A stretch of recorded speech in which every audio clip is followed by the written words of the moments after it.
This is Carolyn Walsh, and welcome to the Walsh Ranch and my little pottery. I've been a ceramic artist for about 20 years now, and I studied here in Martin County at the studio of Carly Weston and Friends. And when she closed, luckily I was able to inherit all this wonderful equipment, the table and slab roller, and it's just been a great experience. So I'm from Miami, and I always wanted to do art, but of course I became a physical therapist assistant for 42 years and raised a family. And so when my youngest daughter graduated from high school, like so many other artists, I decided it was my time. I love working with my hands. I like to do hand building mostly. Don't do too much on the wheel, although I have. I'm just going to make a couple little more curlicues here. And stick some more glue on there. Sometimes I've cut holes in them and put palm trees and flowers and things like that. But this year I decided to do something different. So I do sculpture and functional items. There's a little bit of all of that here. I have a little gallery in my studio, and I think that's it. So we're going to let that dry. We have to cover it up with plastic, otherwise it'll dry too fast. And every day you take the plastic off for about an hour and just let it dry slowly, otherwise these seams will start to come apart.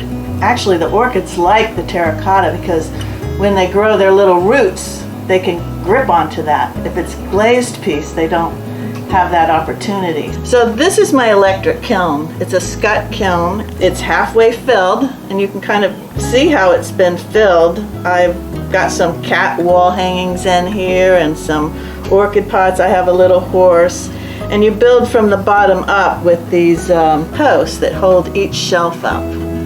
So you have to build it up from the bottom. This will be the bisque firing, and it will be fired to about 1900 degrees Fahrenheit, and then afterwards you'll take everything out and glaze them, and they will then fire again for another 9 hours to 2667, something like that.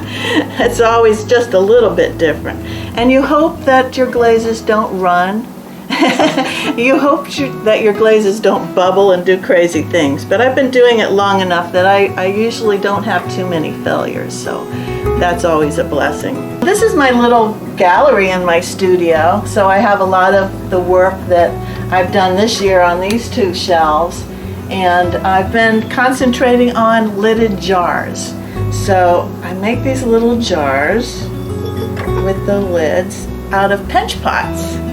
So there are 2 pinch pots put together, and then I add a foot at the bottom, and you cut the lid in afterwards and add a little embellishment. And I also am getting into making these gnomes.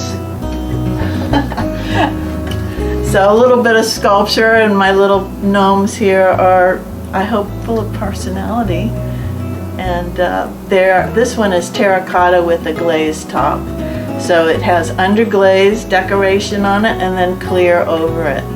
And then the rest is just raw clay. That's what it looks like. The red clay that I've been using just looks like that when it's fired. And also earring bowls. I don't know if anybody's ever seen these, but these are pinch pots, and they're carved.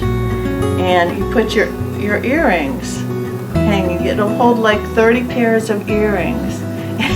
People just love these. And they're a piece of artwork as well. They're all individually painted and glazed and with the decoration. And I also do some sculpture. Haven't been concentrating on that too much this year. I'd like to show you this bowl today. Is a collaboration with Georgianne Braden, who is through the bowl, and I decorated it. And we donate these bowls to the Empty Bowls Project in Martin County each year, and they're put on the silent auction table. So it helps out the community, and that's something we like to do. This bowl is a hand-built bowl. It's rolled out with the rolling pin, just like I did the orchid pot, and placed in a form. And it's interesting, the color of the glaze is called palladium. It's just a nice glaze that just gives you a little bit of decoration and a little bit of jewelry on here. This is another piece that I did a while ago, and it's 9 hand-built plates. The image on them was created by making our own screen prints. We had a workshop in pottery of Carly Weston and Friends years ago, and so we made our own screen prints, and this is actually a drawing that I did. So when you flip the screen print over, you've got the image going in this direction on some of the plates, and then in that direction on these plates, and it just created a really nice art piece. It has a little bit of gold in it in the glaze. Well, thank you for coming out to my studio today. I've really enjoyed having you, and I hope you'll come and see me on the open studio tour with the Martin Artisans Guild. You can also see my work at the Palm Room with the Martin Artisans Guild, and visit Facebook every once in a while. I put my pieces in progress on Facebook. So have a great day, and thanks again for coming.